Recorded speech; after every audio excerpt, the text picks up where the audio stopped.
서울광역방송센터입니다. 국민의힘과 개혁신당에서 요구한 이른바 통일교 특검에 대해 정청래 더불어민주당 대표가 못 받을 것도 없다며 전격 수용 뜻을 밝혔습니다. 오늘 여의도 초대석은 책 읽는 나라 독서 국가를 강조하고 있는 김영호 국회 교육위원장과 함께 정치권 현안 그리고 독서 국가 얘기해 보겠습니다. 위원장님 어서 오십시오. 네, 안녕하세요. 저희 여의도 초대석 처음 모셨는데 인사 말씀 한 말씀 부탁드리겠습니다. 네, 우선 불러주셔서 너무 감사하고요. 와주셔서 감사합니다. 와보니까 네. 정말 이 스튜디오도 그렇고 너무 규모에 제가 네. 정말 놀랐습니다. 앞으로 시간 나면 네. 자주 좀 출연해서 시청자들 만나서 네. 전국 현안에 대해서 국민들께 보고하는 네. 그런 자리가 많았으면 좋겠다는 생각을 갖고 있습니다. 네. 꼭 자주 와주십시오. 예, 많이 불러주십시오. 고맙습니다. 옛날부터 제가 궁금했는데 학부를 북경대학교에서 네, 국제학 그렇습니다. 하시고 서강대에서 중국어학을 석사를 그렇습니다. 하셨는데 네. 학부를 어떻게 북경대학을 가셨어요? 제가 조금 이제 특이하게도 네. 그 고등학교 졸업하고 먼저 저 군대를 먼저 갔습니다. 대학을 안 가고 군대를? 네, 바로 군대를 다녀와서 네. 그리고 나서 좀 만학의 길을 걸었어요. 그러다가 근데 92년도 전에는 수교가 안 돼 중국을 있었죠. 가지 못해서 우선은 대만에 연수를 갔다가 네. 대만에서 좀 정착을 하고 있다가요. 92년도 또 수교가 되고 대만이랑 또 단교를 하는 관계로 네. 이제 중국 베이징을 가게 됐죠. 그래서 이제 중국과 인연을 맺으면 평생 그 인연의 고리를 끊기 어렵다는 선배들의 말씀이 있었거든요. 현지 이제 유학생. 관시. 네네. 근데 결국은 저도 이제 평생 중국과 많은 이제 일을 하게 되는 그런 운명을 제가 이제 맞이하게 된 거죠. 네. 아니 근데 중국을 가야지 그 생각은 왜? 제가 이제 뭐 어릴 적부터 이제 중국 고전에 대한 관심도 많았고 지금은 이제 뭐 한류, 뭐 네. K컬처가 있었지만 제가 이제 청소년 시절 네. 또 대학 시절에는 사실 그때는 굉장히 홍콩 또 이 느와르 영화부터 영웅본색, 여러 척결상무 이런 거. 네, 중국 그러니까 뭐 중국이라 할 수는 없지만 이제 중화권에 홍콩 여러 이제 콘텐츠가 굉장히 그때는 좀 한국에 큰 영향력을 미칠 때라서 뭐 언어에 대한 호기심 또 중국에 대한 고전 네. 또 특히 이제 남북 관계에서 볼 때도 그 당시만 해도 이 북한을 볼 때는 유일한 창이 중국이었거든요. 그래서 제가 이제 자연스럽게 대만을 거쳐서 중국을 가서 양안 관계를 제가 현장에서 목도하면서 네. 좀 제가 기회가 되면 우리 남북의 관계 또 통일로 가는 길 한반도의 평화 공존에 좀 기여할 수 있겠다라는 그런 좀 생각이 있어서 중국에서 공부를 이제 오래 하게 된 거죠. 네. 다음 개각 때 통일부 장관으로 가시는 건가요? 어제 국회에서 고속도로 휴게소 특혜 카르텔 전수 조사 환수 촉구 기자회견 여셨던데 이게 뭐 어떤 내용인가요? 좀 복잡하고 좀 네. 내용이 긴데요. 이제 제가 국회 교육위원장이잖아요. 네. 그래서 이제 국민대학교 김건희 박사 논문 네. 여러 가지 검증 중에 한 4년 전부터 거기에 핵심 인사 네. 국민대학교 이사장 네. 김지용 이사장을 국회로 계속 증인 요청을 네. 했는데 아마 우리 헌정사상 김지용 이사장이 지금 연속 4년째 국감에 불응하고 있습니다. 그래서 이제 그분에 대해서 제가 더 관심도 많아지고 또 여러 가지 그 국민학원 운영의 문제도 있어서 네. 살펴보던 과정 속에서 그 김지용 이사장과 그 형제들이 운영하는 회사를 하나 발견하게 됐어요. 네. 근데 회사를 보니까 그게 고속도로 휴게소를 하는 거예요. 근데 그 고속도로 휴게소가 처음에 그 사업권을 따낸 게 74년도에 1974년도. 그래서 그것을 이제 점점 그 찾아보니까 네. 그 김지용 이사장의 부친이 전 쌍용그룹 회장 김석원 네네. 뭐 그분도 이제 민자당 출신의 국회의원이었죠. 네. 그 할아버지는 공화당 시절에 아마 재정위원장을 했던 김송곤 전 의원이에요. 네. 그래서 이게 아무래도 공화당 참여했던 국회의원, 그 당시 이제 실세라던 네. 김성곤 의원님, 그리고 그 아들 김성원 의원으로 이어오는 네. 이런 이제 인맥인데 그게 이제 공교롭게도 군사 독재 때 박정희 네. 정권, 전두환 정권으로 이어오는 그 정권 때 고속도로 휴게소를 사업권을 따내서 네. 지금 동안 50년 동안 그 사업을 유지하고 있는 거예요. 이게 뭐 정말 7, 80년도에는 있을 만한 일인데 어떻게 2025년 현재 이런 근데 뭐 특혜가 50년 동안 했다고 하더라도 그거 자체가 불법이 아니면 한 거 자체를 뭐라고 할 수가 있는 건가요? 아니 특혜를 받아서 네. 민영화 과정이 있었어요. 네. 그때는 이제 재계 30위권의 대기업에게는 그런 특혜를 안 주겠다라는 이제 그 정책이 있었는데도 그 정책도 정말 갖은 꼼수로 다 피해가면서 그 사업을 유지해오고 있어서 이건 어떤 정권이라도 그런 이제 50년 동안 군사 독재로부터 특혜받은 이런 사업에 대해서는 더 이상 용납하면 안 된다는 게 저희 판단이고요.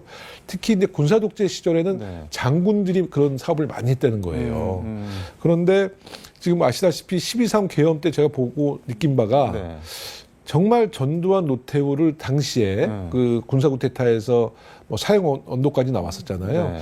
사면 조치를 안 해줬다면 또 12.12 쿠데타의 부역자들이 지금 호가호위하면서 네. 정말 재벌처럼 건물 빌딩 갖고 떵떵거리고 살거든요. 네. 만약에 군사 쿠데타를 일으켰던 사람들을 정말 청산하고 패가망신시켰다면 12월 3일 날 군사 쿠데타가 네. 윤석열의 쿠데타가 과연 일어날 수 있었을까? 우리는 한번 그런 부분에 대해서 깊이 고민하고 오히려 저는 이 그 고속도로 휴게소를 시작으로 네. 12.12 군사 쿠데타에 참여했던 부정부패했던 그 쿠데타 참여자들의 네. 재산을 한번 추격해서 특별법을 만들어서라도 우리가 그 재산을 다시 환수하는. 그러니까 일제는 청산 못했더라도 군사 독재 부역자들에 대한 네. 부정축제에 대한 재산 환수는 꼭 해야겠다 이런 생각을 갖고 있습니다. 네. 하긴 전두환은 29만 원밖에 없다면서 평생을 호의호식하다가 그럼요. 네. 근데 결국 죽어서 묻힐 데 없어서 연희동에서 6월 어디 나가지도 못하고 그렇습니다. 집안에 있잖아요. 네. 그런 거 보면 참 여러 생각이 들기는 하는데. 그러니까 저희가 정말 그런 온종주의를 더 이상 베풀어서는 안 된다. 그래서 다시는 이 나라의 네. 내란, 뭐 군사 쿠데타를 막기 위해서는 참여했던 군사 쿠데타에 참여했고 내란에 참여했던 정말 그 가문을 정말 저는 재산을 다 환수 조치해서라도 패가망신 시켜야 된다 이런 생각을 갖고 있습니다. 이게 단순히 뭐 고속도로 휴게소 한두 개 갖고 있네만의 정도 문제가 아니라 그런 차원에서 좀 들여다볼 필요가 있다는 그렇습니다. 생각이 네. 듭니다.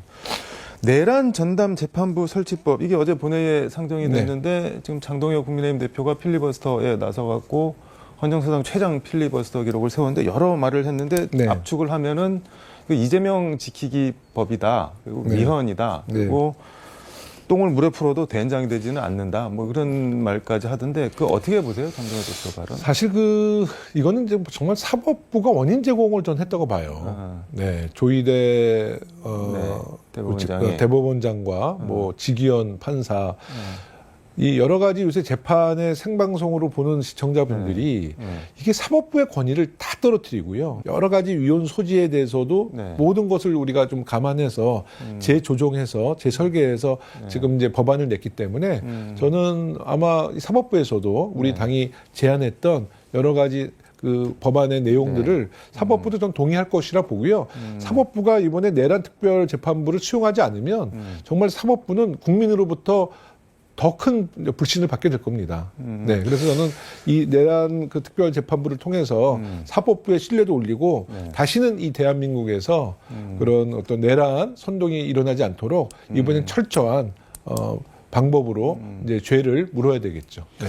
장동혁 대표는 뭐 어제 오늘 보니까 하이에크, 존 밀턴, 정의론 막 이런 거 인용하면서 얘기를 하는데 들어보면은 내용은 그건 것 같은데 내란 전담 재판부도 재판부인데 조희대 대법원장이 전담 재판부를 만드는데 전혀 관여를 못하게 해서 일단 대법원장 힘을 빼고 결과적으로 사법부를 행정부 그러니까 대통령실 청와대가 장악을 해서 나중에 이재명 대통령 재판에 본인 유리한 대로 끌고 가겠다. 그래서 이재명 지키기법이다. 그리고 소리 없는 계엄이다. 이런 취지로 주장을 하던데 그건 절대 어떻게 동의할 수가 없죠. 그러니까 장동혁 네. 국민의힘 대표조차가 지금 윤석열 어게인을 부르짖는 사람이잖아요.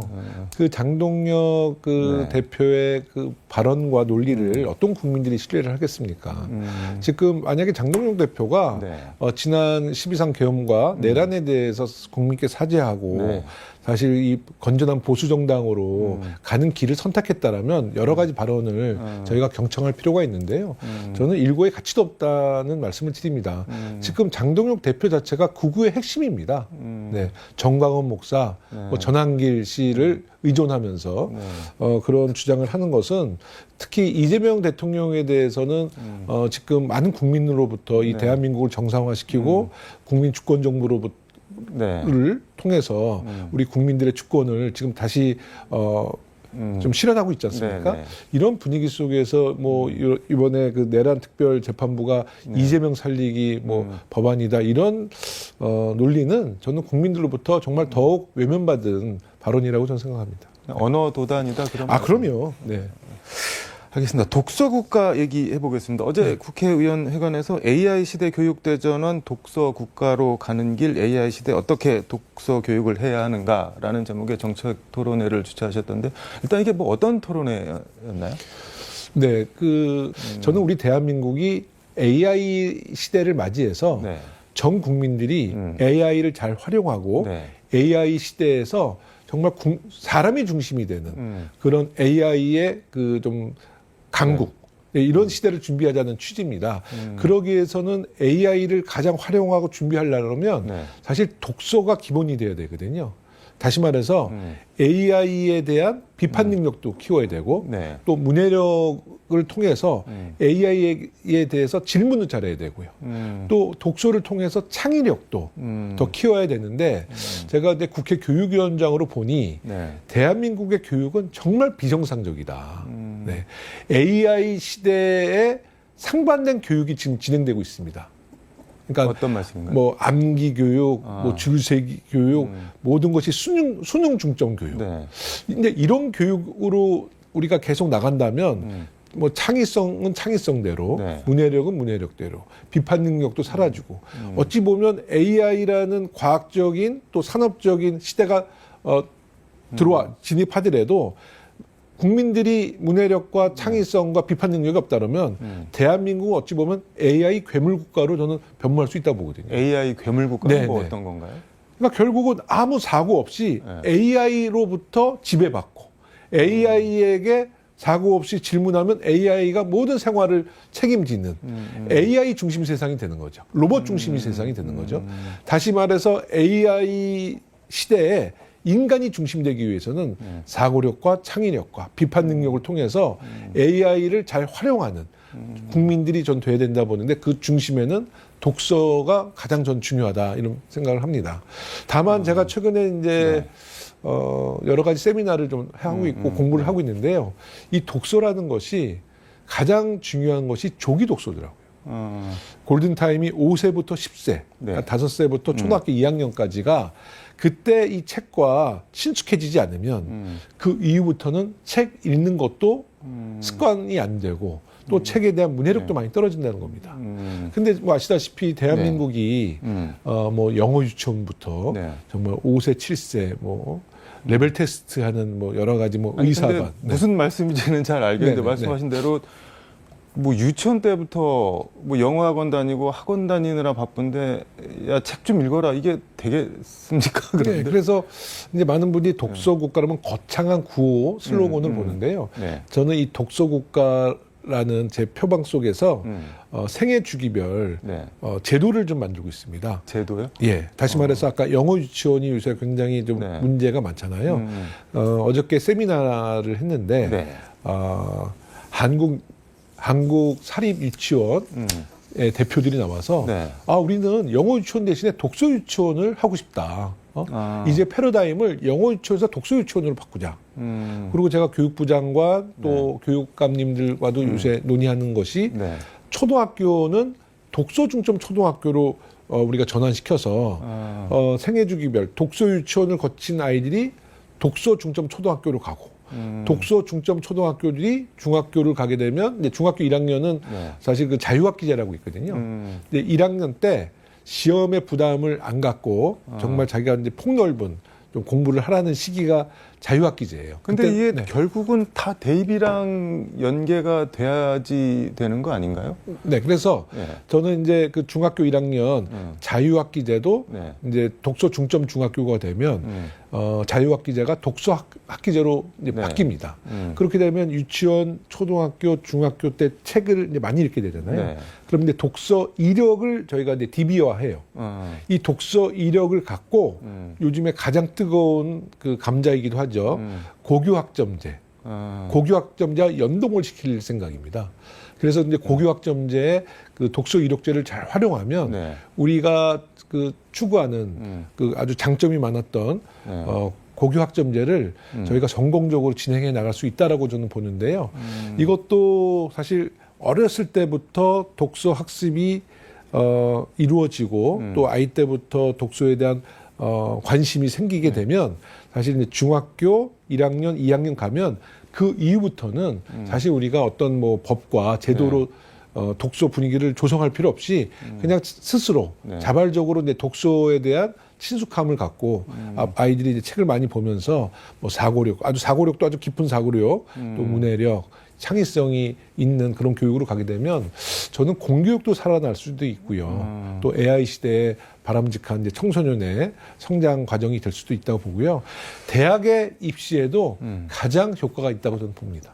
네. 근데 말씀하신 대로 책 읽는 거, 독서를 입시와 연계를 시켜야지 독서가 궁극적으로 뭐 살아날 수 있다라는 거는 이해를 하는데 그렇게 되면 독서 과외 뭐 이런 게 저는 생기지 그거는 않을까요? 지양합니다.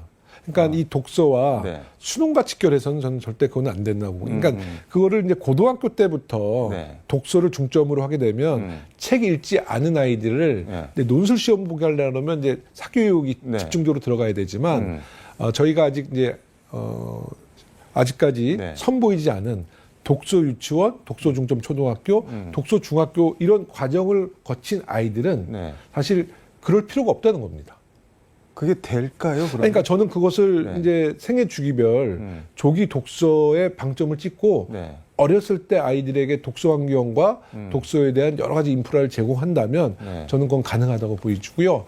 특히 네. 핀란드 같은 나라나 스웨덴 같은 나라는 네. 여러 가지 법과 제도 속에서 문해력을 네.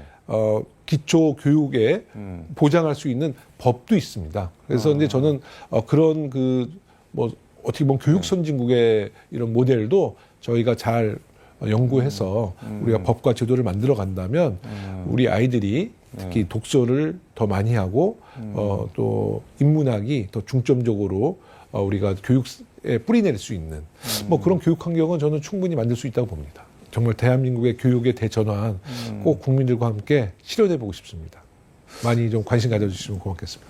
며칠 전에 외신 기사에 재밌는 거를 하나 봤는데 도서관 장서 수 기준으로 순위를 매긴 게 있는데 미국 의회 도서관이 2,500만 권인가 뭐 그래서 1등이고 하버드 대학교가 2,100만 그리고 3위가 중국 국립도서관 그리고 4위가 독일, 5위가 러시아, 프랑스 그리고 7, 8, 90 다 무슨 유럽. 예일, 콜롬비아 버클리 이런 미국 대학들이고 아시아에서는 15위 일본이 간신히 하나 껴있고 뭐 영국 대학들 있고 그런데 그거 보면서 좀 여러 생각이 들기는 들더라고요. 그래서 말씀하신 독서 국가 이 얘기 신년초에 좀 모셔서 다시 한번 제가 거기에 한 말씀만 드리자면 네.